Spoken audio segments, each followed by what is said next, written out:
Welcome to the Deep Dive. Today we are strapping in for what feels like a high-speed, high-stakes tour. We're looking at probably the greatest commercial disruption this decade. Generative AI, GenAI, and how it is absolutely, fundamentally transforming e-commerce. If you've been wondering, is investing in this tech just hype? Or is it truly a non-negotiable competitive necessity? Well, we've plunged into the strategic analyses to try and give you the definitive answer. And that answer, really, for any business operating online today, it seems clear. GenAI isn't just another tool in the toolbox. It's a fundamental market-redefining paradigm shift. It feels like it's re-engineering the very foundations of online retail. So our mission today is to explore this as, well, a dual-use technology. It's this massive, unprecedented opportunity, but that's matched only by an equally critical threat profile. Okay, let's unpack that. A complete re-engineer. You mean organizational structure, the value chain, everything? Pretty much, yeah. And the key takeaway from all the source material, maybe surprisingly, isn't just focused on the security side, although, believe me, we will get to that. The really critical finding is the strategic risk. It's the risk of being strategically, outmaneuvered by competitors who integrate this technology responsibly, effectively. And the advantages it confers, they seem to be compounding, which means that gap between those who adopt now and those who maybe hesitate, that gap could become insurmountable really quickly. So the biggest threat isn't some rogue AI, it's inaction, falling behind. Counterintuitively, yes, inaction. When you look at the raw data, you start to understand why this feels like such an imperative. Our sources paint a pretty dramatic picture. We're talking efficiency gains that drop straight to the bottom line. We're seeing GenAI cutting content creation costs by up to, 40%? That's huge. 40% on content, wow. And then there's the hyper-personalization that these advanced models enable. That's driving revenue increases of up to 15%. Okay, hold on. A 15% revenue lift just from personalizing the user journey? I mean, for many companies, that's the difference between a good year and an absolutely blowout year. Yeah, exactly. And it's not just the sales lift. Look at marketing campaigns, the increase in targeting accuracy, the quality of the content. We're seeing marketing ROI boosting by as much as 30%. 30% ROI boost. And what's really compelling here is that this isn't some future prediction. It's not 5 years out. 93%. 93% of marketing leaders are already reporting measurable ROI from their GenAI initiatives right now. So these are proven results already redefining the baseline for competition. Absolutely. It sets a new standard. Okay, let's dive into part one then. This new operational paradigm. We're moving beyond, incremental tweaks. We're talking about creating a whole new foundation of efficiency and scale across the entire e-commerce value chain. And historically, maybe the heaviest burden for any retailer has always been content creation, right? All that text, all those images, hashtag, tag 1.1, automating the content supply chain. Absolutely. Content creation. I mean, think about it. Thousands of unique product descriptions, segmented marketing emails, complex ad copy, translations. It's historically been the biggest operational bottleneck. It required just huge amounts of time, human resources, creative budgets. GenAI essentially dismantles that barrier. It automates the production of high-quality, on-brand content at an industrial scale and speed. So when we talk about that 40% reduction in content costs, we need to be specific. What tasks are actually being, eliminated or transformed? It sounds like whole departments are being retooled. We are. That 40% figure, it largely comes from getting rid of the manual drafting, the endless iterations, the review cycles, the localization processes for text. That's a big chunk. But the real game changer, I think, is how GenAI integrates across different types of content, across modalities. We're seeing these specialized vision models, like those used by companies such as Solid Grids, for example. The AI can take just a casual phone photo of a product, maybe snapped in a poorly lit stockroom. Yeah, we've all seen those. Right, and instantly transforms it into a professional, marketable image. It can even set it in a variety of, compelling digital backgrounds or contexts. Okay, that is the aha moment, isn't it? Especially for the small to medium businesses. Suddenly they get access to what was previously only available to companies with massive production budgets. Studio quality assets without the studio cost, without the time delay. And the complexity keeps ramping up. Think about personalized video at scale. We now have tools, Maverick is one example, that allow a business to record just a single spokesperson video. And the AI then generates endless unique versions. The speaker addresses each customer by their name. The script might even subtly change based on their recent browsing history. Wow. It transforms a generic broadcast message into this hyper-customized one-to-one interaction. And it's instantly ready to deploy across thousands of customers. That level of speed, that customization, It fundamentally alters market entry, doesn't it? The sources we looked at really highlight this isn't just tactical efficiency anymore. Content creation is shifting from these manual tasks to more like an automated supply chain. Yes, that strategic shift is absolutely key. The raw material is your structured product data, right? The AI takes that data, feeds it into a large language model, generates SEO-optimized descriptions. Simultaneously, it might generate matching images via a vision model. Then it automatically combines them into dozens, maybe hundreds of ad variations. And then, crucially, it performs continuous real-time A/B testing on those variations across different platforms. So while one competitor is manually iterating on maybe one ad campaign, The GenAI-powered business is testing 100, continuously refining its messaging based on actual real-time purchase intent data. Agility becomes this massive competitive advantage. Speed to market is completely different. okay, so the speed we've unlocked on the front end in content and marketing is incredible. But what happens when that speed, that demand generation, hits the physical reality of the supply chain? Logistics, warehousing. It's always been seen as this necessary cost center, focused purely on reactive fulfillment, get the box out the door. Right. But now, GenAI is turning it into a strategic predictive function. It embeds predictive intelligence right into the core processes. GenAI can analyze just monumental volumes of complex, disparate data sets all at once. We're talking historical sales, current inventory levels, real-time social media trends, local weather patterns, even global geopolitical events that might impact shipping lanes. All of that simultaneously. All of it. And it uses that synthesis to generate highly accurate dynamic demand forecasts. Not just static annual forecasts, but forecasts that adjust. And the quantifiable impact of that predictive power. That must translate directly into massive capital efficiency gains. Less money tied up in inventory. Precisely. We're seeing businesses achieving stock reductions of up to 50%. 50%. And improving inventory turnover by 25% after implementing this kind of intelligence. I mean, think about what a 50% stock reduction actually means in terms of freeing up working capital. Yeah, that's huge. That freed up capital can now be strategically deployed into R&D, into customer acquisition, maybe into lowering prices to gain market share. It creates this huge competitive moat. There was a real-world case we saw with the Indonesian giant Tokopedia. They used Google's Vertex AI to refine their inventory data management, and they saw a direct 5% boost in unique product sales just from managing inventory better. It shows that better management translates directly into a broader, more successful product offering for customers. You mentioned resilience earlier, and we all vividly remember the extreme fragility of those just-in-time supply chain models during recent global disruptions. Is this new predictive intelligence shifting that strategic risk model, making businesses less fragile? It absolutely is. The intelligent supply chain enables this transition away from the vulnerable just-in-time model to a much more sophisticated intelligence-powered just-in-case model. The AI doesn't just forecast demand, it predicts potential shocks, supplier delays, factory outages, logistical bottlenecks. It tries to see them before they materialize, and then it can proactively suggest alternative sourcing options or different distribution routes. So it helps ensure business continuity. Profoundly. So while less prepared competitors might be shutting down storefronts or crippling their customer service levels because of stockouts, the AI-optimized business maintains order fulfillment. They can actually turn a global crisis into an opportunity for profound market share gain. Hashtag 1.3. The economics of hyper-personalization at scale. Okay, let's move to what's maybe the ultimate driver of e-commerce success. Customer acquisition, conversion, loyalty. We've been talking about personalization for, 20 years now. But GenAI seems to take it from that broad segmentation, treating me like one of 1,000 people in my age group, to true real-time individualization. That distinction is paramount. Traditional personalization, it often used simple rules, right? People who bought X also bought Y. Basic correlations. GenAI builds a dynamic, evolving model of you, the individual shopper. It analyzes this rich tapestry of data simultaneously. Your browsing speed, items lingering in your wish list, your stated or inferred preferences for color or attributes, the time of day you tend to shop, maybe even the local temperature in your city right now. Local temperature. Seriously. Yeah, because context matters. It understands context, not just correlation. Maybe on a cold day, you're more receptive to seeing an ad for a sweater. Right, okay. And this deep understanding is what allows for these truly tailored product recommendations, dynamic content changes on the page itself, even personalized pricing offers that really feel like they were custom-made just for one person. And the ROI backs up the effort involved. It does.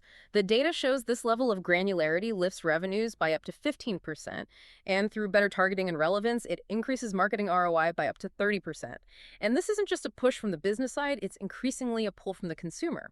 We know that 69% of consumers, nearly 7 out of 10, are now more likely to purchase from a brand that personalizes their experience. And once they have that kind of tailored experience, they really won't tolerate going back to generic shopping. It feels broken. Okay, to make this hyper-granularity really concrete for people listening, let's use that complex natural language query example from the research. This is something the old category-based search systems, they just couldn't handle this without immense manual tagging effort. Imagine typing this into a modern, GenAI-powered search bar. Find me a bridesmaid dress for a summer wedding in Nashville, Tennessee. Make sure it has short sleeves, no ruffles, and is any color but green. The dress can cost no more than $500. Right. A traditional system sees what? 5 competing filters? It probably throws up 0 results or completely irrelevant ones. Too many constraints.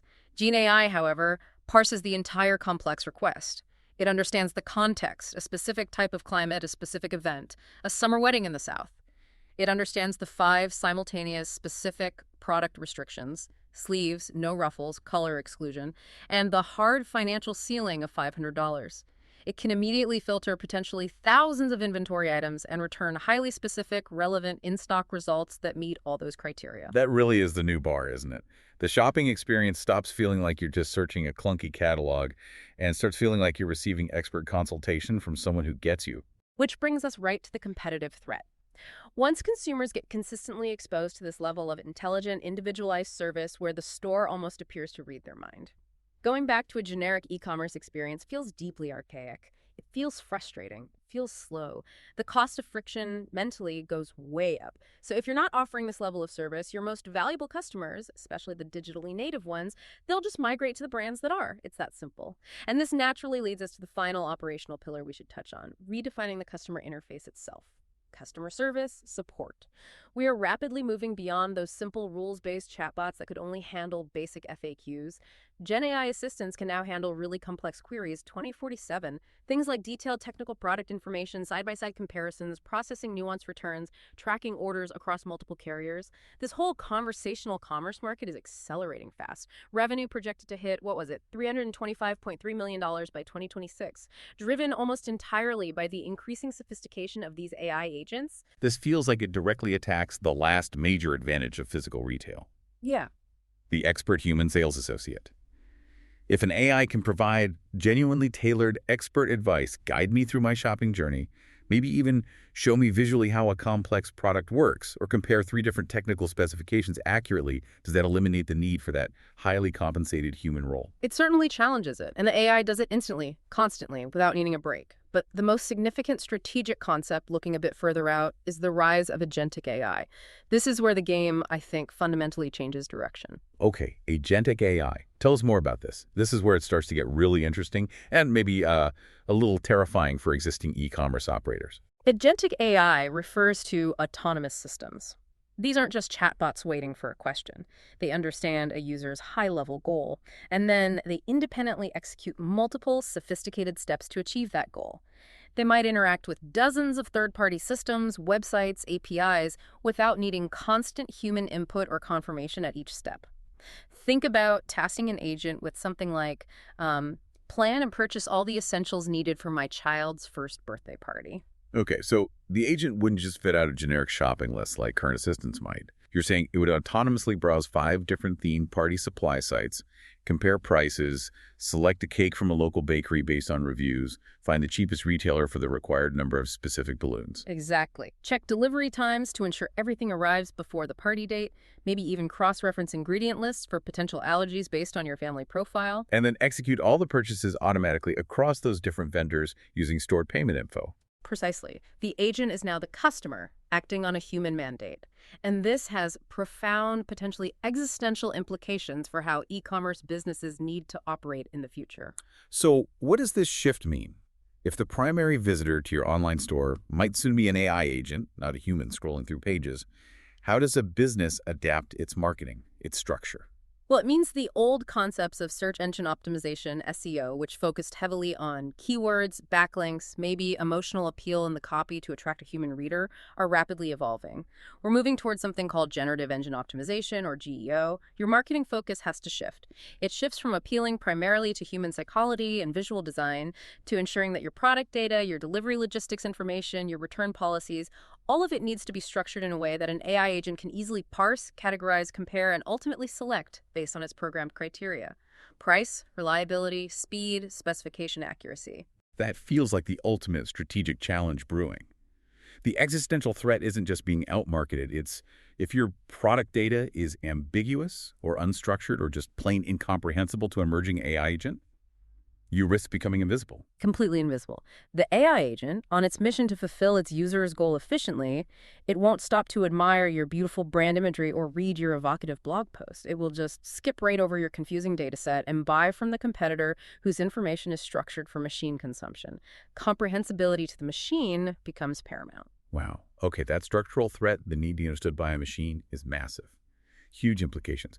But GAI also introduces, or maybe supercharges, new risks, more sophisticated, more scalable risks to actual security and brand integrity. Let's shift gears now and dive into the threat landscape. Hashtag 2.1, the rise of AI-driven fraud and social engineering. Yeah, the dual-use nature of this tech is starkly evident here. GenAI has dramatically lowered the barrier to entry for large-scale, high-quality fraud. It basically democratizes sophisticated attack methods that, were once reserved only for highly resourced, technically skilled criminal organizations. It's like giving every lone actor access to their own personal, high-volume, precision deception factory. That's a good way to put it. We're seeing things like deepfake videos of recognizable CEOs or celebrities convincingly endorsing highly dubious cryptocurrency scams. That lends instant, terrifying legitimacy to the fraud. But perhaps the most scalable issue for e-commerce specifically is the instant generation of phishing emails and scam messages. And the scary part is they have perfect grammar and a highly convincing, targeted, context-aware tone. Right. All those old rules of security training, look for misspellings, check for odd phrasing, they just don't apply reliably anymore, do they? The scams can be grammatically flawless and sound completely natural. Not reliably at all, no. And beyond phishing, GenAI is being used to create entire synthetic identities. Believable fake personas, complete with AI-generated photos that pass checks, plausible social network histories, sophisticated backstories, all created at massive scale. This makes it incredibly difficult for e-commerce platforms to detect fraudulent accounts trying to exploit loopholes, abuse promotions, or engage in financial crime like money laundering. And the financial impact is real and growing. It's brutal. E-commerce fraud losses surged to, I think the figure was $12.5 billion in just one recent holiday season alone. And a significant portion of that increase is being directly attributed to the rising sophistication of these AI-driven campaigns. This forces companies into what the sources called an asymmetric threat environment. A small team of malicious actors using GenAI can launch fraud campaigns with a scale and sophistication that previously required, like an entire crime syndicate. Which in turn forces legitimate companies into an AI arms race on the defensive side. The defense against these AI attacks simply cannot be manual anymore. It won't scale. Businesses must invest in equally sophisticated AI-driven defense systems. We see giants like PayPal and Amazon already deploying these. They use things like behavioral analytics and deep learning to analyze transactions, clickstream data, mouse movements, all in real time, trying to detect subtle anomalies that humans or older rules-based software simply cannot catch. So the cost of just maintaining a competitive security posture is escalating rapidly because the threat itself is accelerating so fast. Okay, so beyond direct financial fraud, brand reputation itself, the trustworthiness of the entire online ecosystem, really is being deliberately degraded. We know the mass production of fake product reviews has been a problem for years, but GenAI pours gasoline on that fire. It really is the accelerant. Some data suggests that up to 40% or 0% of all online reviews might be fake or manipulated in some way.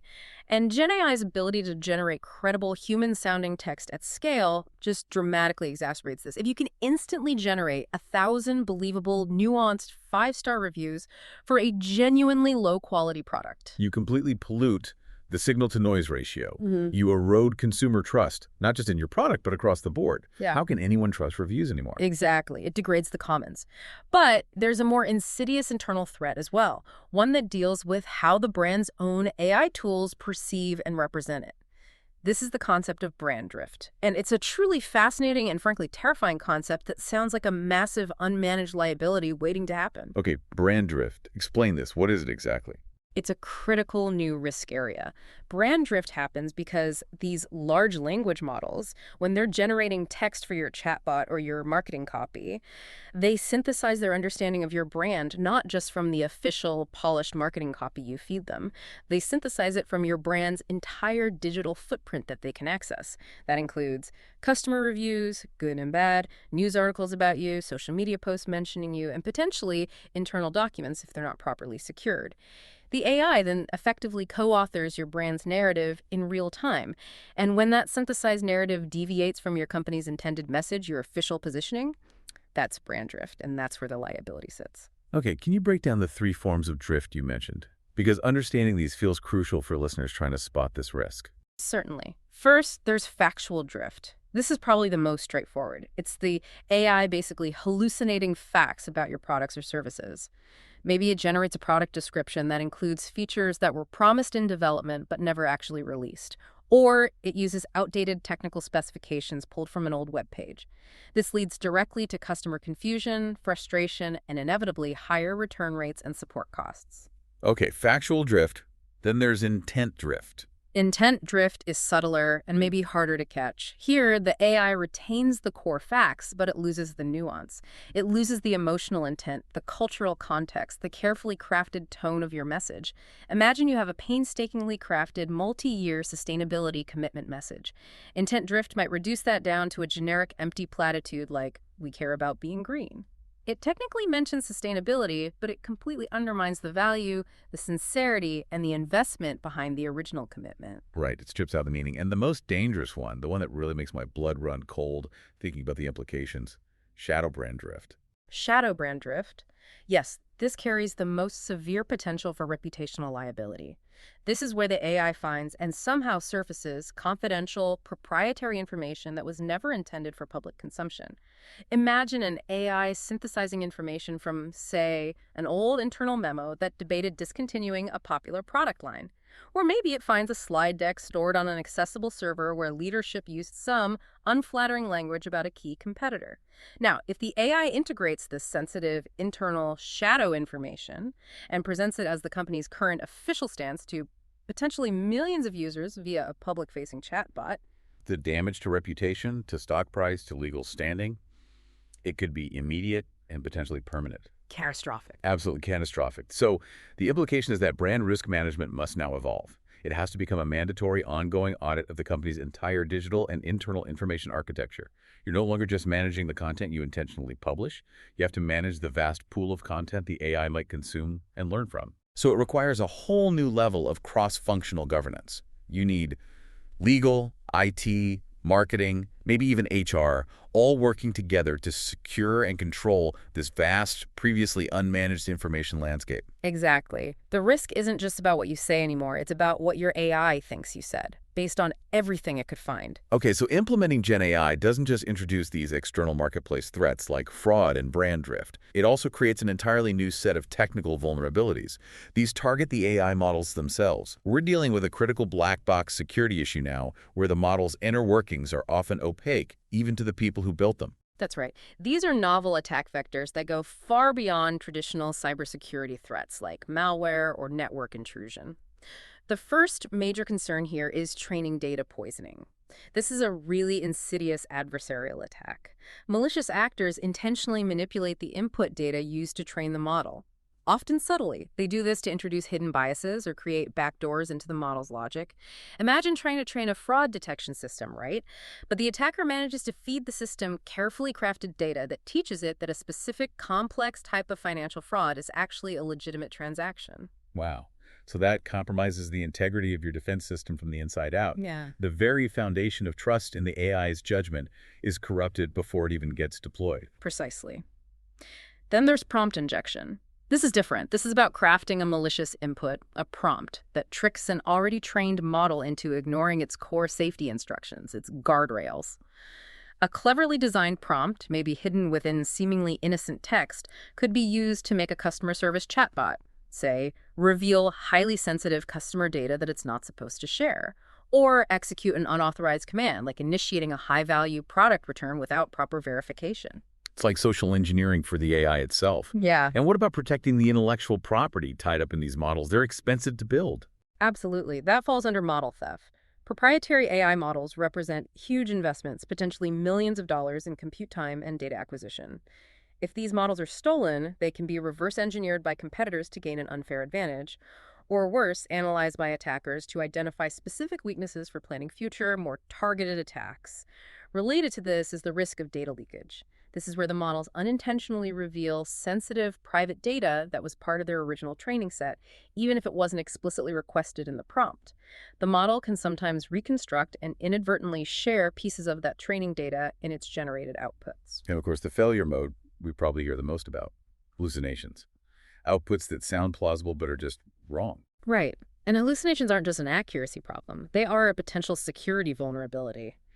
They produce outputs that might sound credible, authoritative even, but are factually incorrect or legally risky. If a financial advice chatbot, for instance, hallucinates a completely false but highly detailed explanation for a complex tax regulation, and a user acts on that incorrect information, the company providing the chatbot is instantly liable for the consequences. The black box nature of these complex deep learning models really does make interpretation, debugging, and accountability extremely challenging. It feels like a failure of data governance now becomes a direct and measurable security flaw. It absolutely is. Mitigating these technical risks requires a proactive, multi-layered defense strategy. You need robust data validation processes to screen incoming training data for potential poisoning attempts. You need sophisticated prompt sanitization methods to detect and block injection attacks before they reach the model. And you need continuous monitoring and testing of the model's outputs for unexpected behavior or leaks. You essentially have to treat your AI's data pipeline with the same level of security rigor that you apply to your external network perimeter firewall. Hashtag 2.4 data privacy and compliance challenges. Okay, all of this complex data consumption, the training data, the user prompts, it leads us directly to the final major threat area, data privacy and regulatory compliance. GenAI systems have this voracious appetite for data, often including personally identifiable information, EPII, simply because, generally speaking, the more data they consume, the better their performance becomes. And that fundamental need for vast data sets exponentially increases the risk profile for catastrophic data breaches. Breaches involving PII carry severe financial penalties under regulations like GDPR and CCPA, not to mention the potentially irreparable reputational damage. This reality is clearly fueling consumer anxiety. We see it in the data. 62% of people are worried about AI-related data privacy issues. That's a large segment of your potential market whose trust must be actively earned and maintained through demonstrable security and responsible data handling. And for businesses using these powerful tools, a major immediate practical concern is the risk associated with utilizing public third-party foundational models, right? The ones offered by the major tech companies. That's the crux of the public model risk. There is a legitimate critical fear among businesses that proprietary company data or sensitive customer information, if entered into a public GenAI tool as part of a prompt, say maybe an employee asks the AI to summarize a confidential internal report for them, that sensitive data could potentially be absorbed into that large public model's general training data. And if that happens, it could potentially become vulnerable to future leaks or even public exposure to other users querying the same model down the line. So compliance isn't just about ticking boxes to avoid fines anymore. It's become a strategic trust builder in what feels like an increasingly low-trust digital environment. It's absolutely non-negotiable. Businesses must implement advanced technical safeguards. We're talking high-grade encryption for data both in transit and at rest, strict access controls based on the principle of least privilege, and data minimization techniques only collecting and retaining the data you absolutely need. And crucially, you have to comply fully with regulations like GDPR and CCPA. Specifically, upholding the consumer's right to be forgotten becomes technologically complex when their data might be diffused throughout a vast neural network, but it must be managed effectively. Transparency is the bedrock here. You have to be completely upfront and clear with your customers about how their data is being collected, how it's being used to power these AI-driven experiences, and what safeguards are in place. Failing to prioritize this transparency risks fatally damaging the customer trust that all e-commerce fundamentally relies on. Okay, so we've established this duality. Massive opportunity for efficiency and growth, counterbalanced by equally massive, complex new risks. Now let's synthesize this into some actionable forward-looking strategies for you, the listener. Part 3, strategic imperatives. How is GenAI fundamentally reshaping the actual market structure, the competitive landscape, and the kind of workforce needed to succeed? Hashtag 3.1, market concentration versus democratization paradox. This is perhaps one of the most interesting and maybe paradoxical competitive dynamics that GenAI presents for e-commerce. On the one hand, the rise of AI as a service AIS offerings is profoundly democratizing. It's making incredibly powerful capabilities accessible like never before. Think about it. A small 5-person online boutique can now potentially afford access to the same kind of world-class, hyper-personalized recommendation engine that maybe only a giant like Amazon could afford to build and maintain internally just 10 years ago. Right, so that's the democratization argument. These sophisticated, potentially game-changing tools are now accessible to almost everyone, often just for a relatively manageable subscription fee. It levels the playing field, in theory. In theory, yes. But the concentration argument focuses on the layer below that, the foundational layer. The sheer resources required to build and train the underlying foundational models, the GPT-4s, the Geminis, the Llamas of the world, are astronomical. We're talking billions of dollars in specialized computing infrastructure like GPUs, armies of highly specialized PhD-level talent, which is scarce, and truly colossal, often proprietary datasets needed for training. And those resources, they are heavily concentrated among just a handful of dominant global technology corporations: Google, OpenAI, Microsoft, Meta, maybe a few others. Okay, so we have this weird situation, a democratization of the competitive capabilities at the application layer, where retailers actually use the tools, but a profound concentration of power at the foundational layer, where the core intelligence is built and controlled. I have to ask, though, even with AIS, doesn't the cost of the subscription, and more importantly, the cost of the skilled staff needed to implement and manage these tools effectively, still create a significant barrier for smaller businesses, offsetting some of that democratization? That's a very fair point, and absolutely true. While the tool itself might be accessible via subscription, the barrier to entry effectively shifts. It shifts away from the upfront R&D cost towards the ongoing integration cost and, crucially, the skilled labor cost. Finding and affording people who actually know how to wield these tools effectively is a major challenge. However, I think the core structural truth here remains the creation of a systemic dependency. The big long-term strategic threat isn't just that small businesses still struggle to compete with giants using these tools. It's that the entire e-commerce industry, large players and small ones alike, becomes critically reliant on these few foundational AI utility providers. And this shifts a balance of power in the value chain, doesn't it? The value capture might start moving away from the retailers who traditionally own the direct customer relationship and shift towards the big technology companies who own the underlying intelligence that enables all those personalized transactions and efficient operations. Exactly. The retailers maintain the brand trust and the customer interface, perhaps, but they become highly sensitive to changes in pricing, reliability, API access policies, or even the ethical stances taken by the few companies controlling the core AI. This growing dependence needs to be managed proactively. It's a strategic business risk, not just a technical sourcing decision about which API to call. Okay, let's talk about people.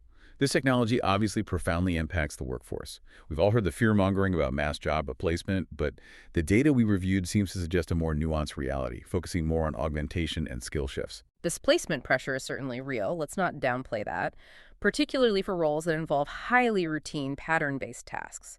Think data entry, basic transcription, maybe some forms of copywriting, and low-complexity, script-based customer service interactions.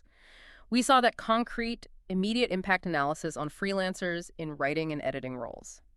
After the widespread public release of ChatGPT, they experienced a measurable 2% decline in the number of contracts available and a 5% drop in average earnings. So the impact is not hypothetical for some sectors. That's a measurable, immediate financial impact on real people.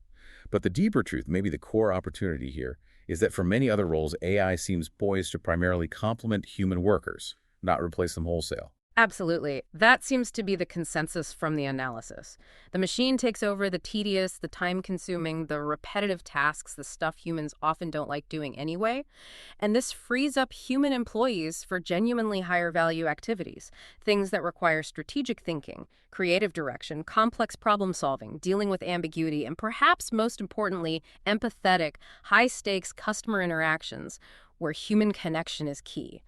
We're moving towards what's often called the centaur workforce model. It's named after the mythological creature, half human, half horse. Right, signifying a blend of human intelligence and machine capability working together. Exactly. It envisions this powerful symbiosis.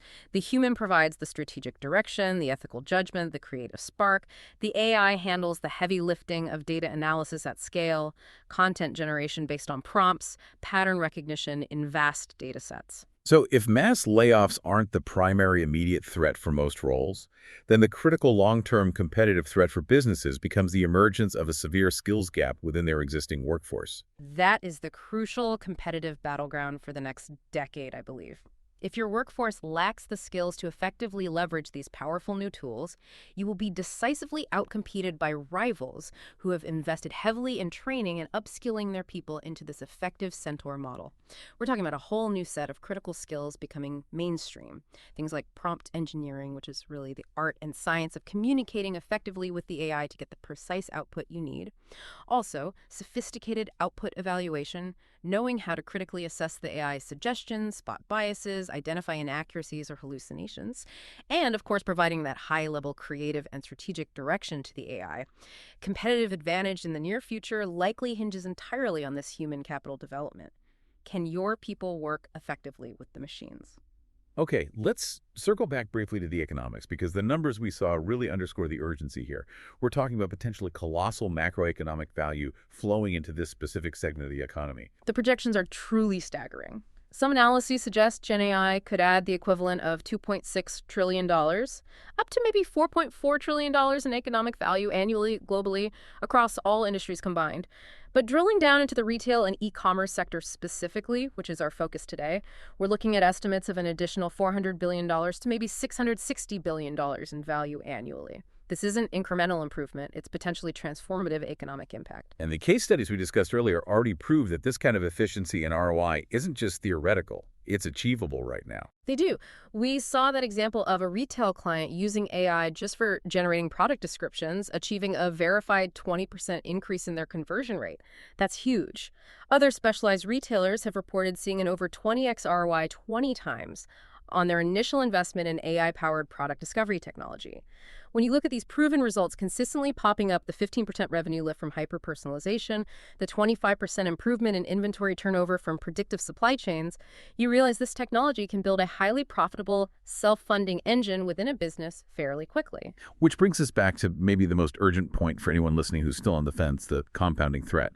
If I'm running a small or medium-sized e-commerce business and I think, okay, this sounds interesting, but maybe I can wait a year or two, let things shake out, what is the true cost of that hesitation? The cost of inaction is precisely the compounded return on your competitor's investment during that period you wait. Think about it. A competitor who implements this effectively and achieves, say, that 15% revenue lift and that 25% inventory turnover improvement, they aren't just marginally better off. They are suddenly generating massive excess free cash flow compared to you. And what can they do with that substantial advantage? They can reinvest it immediately. They can lower their prices to steal your customers. They can spend more aggressively on customer acquisition marketing. They can accelerate their product R&D cycle. They can invest in even better, faster logistics infrastructure. Every single quarter you wait, they are widening their competitive moat using the returns generated by their AI investment. The cost of not investing, the cost of simply staying static while they accelerate becomes increasingly, perhaps insurmountably, high. The gap just gets wider and wider. Okay, so to actually realize that massive ROI, while successfully navigating all those existential risks we discussed back in part 2, the fraud, the brand drift, the data leaks, it seems crystal clear that a strategy of responsible governance isn't just nice to have, it's absolutely essential. You simply cannot adopt this powerful technology safely without governing it rigorously from the start. Governance is foundational. It has to be. Every enterprise using GenAI needs a formal AI governance and ethics framework. And this framework needs to clearly cover principles like fairness, accountability, transparency, security, and privacy. And interestingly, in an environment increasingly defined by deepfakes, misinformation, and fake reviews, a company that can publicly and credibly demonstrate its commitment to ethical, well-governed AI use That itself can become a powerful competitive differentiator. It can act as a trust magnet for wary consumers. You can trust us because we manage this responsibly. Let's quickly revisit some of the specific technical mitigation strategies that you mentioned earlier, the ones listeners might need to implement almost immediately to counter those scary risks like brand drift and the technical vulnerabilities of the AI models themselves. Right. We have to move beyond just policies and into specific technical defenses, especially for that black box problem. So, to combat the threat of factual drift, the AI hallucinating product features or using wrong specs, the key technique is retrieval augmented generation, or RG. RA essentially doesn't let the AI just make things up based on its general training. It forces the AI to first retrieve relevant information from a verified, authoritative knowledge base, and then use only that verified information to generate its answer. For an e-commerce company, that authoritative source is typically your product information management (PIM) system. Think of the PIM as the brand's single, verified master encyclopedia of everything product-related.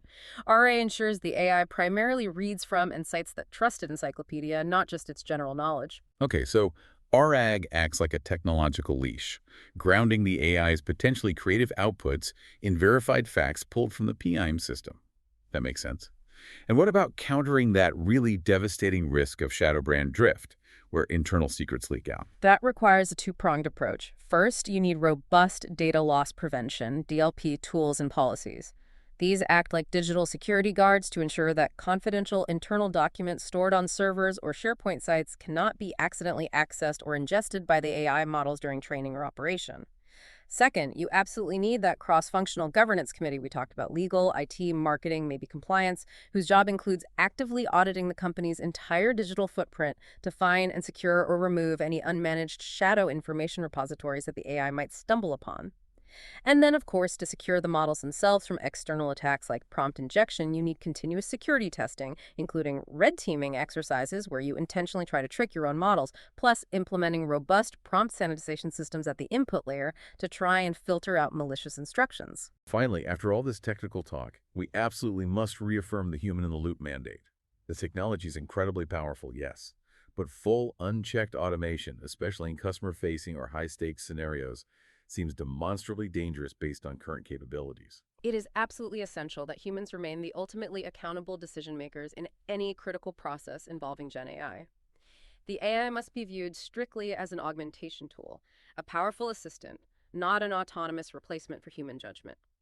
Humans must act as the editors and strategists for all significant AI-generated content, ensuring not just factual accuracy, but also brand alignment, appropriate tone, and legal compliance before it goes public. Humans must provide the essential escalation path for complex, sensitive, or emotionally charged customer service issues where empathy, nuance, and genuine understanding are non-negotiable. An AI might handle 80% of queries, but the 20% it can't need seamless human takeover. And ultimately, humans must remain the accountable decision makers for all final strategic, ethical, or significant financial choices that the AI might inform or recommend. This strategic balance, learning to trust the machine for its scale and speed, but always checking its output with human judgment and accountability, that really is the definition of successful and responsible AI implementation right now. So our deep dive today really confirms that generative AI and e-commerce is this incredibly powerful double-edged sword. On one side, it offers massive gains in scale, speed, personalization, and efficiency that can completely rewrite the cost structure and competitive dynamics of online retail. But on the other edge, it simultaneously demands sophisticated, rigorous, and proactive governance to mitigate a whole new class of complex, rapidly evolving risks to security, privacy, and brand integrity. Success, it seems, is defined entirely by finding and constantly maintaining that responsible balance between leveraging the power and managing the peril. And we have to recognize this is really just the beginning of the adoption curve. We're still in the early innings. Gartner, for instance, predicts GenAI will reach mainstream production maturity within the next, 2 to 5 years. The next waves of transformation are already forming on the horizon. We're likely to see true, dynamic, hyper-personalization that adapts the entire website layout, the navigation structure, even the visual style instantly for a single individual user based on their real-time context. Alongside that, we'll see increasingly sophisticated multimodal content generation AI, creating not just text and images, but high-quality video, interactive 3D product models, maybe even AR experiences, all on demand. It feels like a relentless, accelerating transformation that demands strategic attention today, not tomorrow. Indeed. Which brings us back, I think, to our final, maybe provocative challenge for everyone listening. It's based on that deepest implication we discussed from the source material, the inevitable shift towards agentic AI. The market is demonstrably moving, perhaps faster than we think, toward a future where autonomous AI agents will do a significant portion of the online shopping for humans based on high-level goals. So the ultimate strategic question becomes, if your primary customer interacting with your digital storefront in a few years might actually be another AI agent acting on behalf of a human, how will your business possibly survive, let alone thrive, if your product data, your marketing copy, your API structures, your entire customer interface are not fundamentally structured to be easily understood, parsed, compared, and ultimately selected by a machine? The question every e-commerce leader needs to be asking themselves right now is this: is your business already working to become comprehensible to the future of commerce?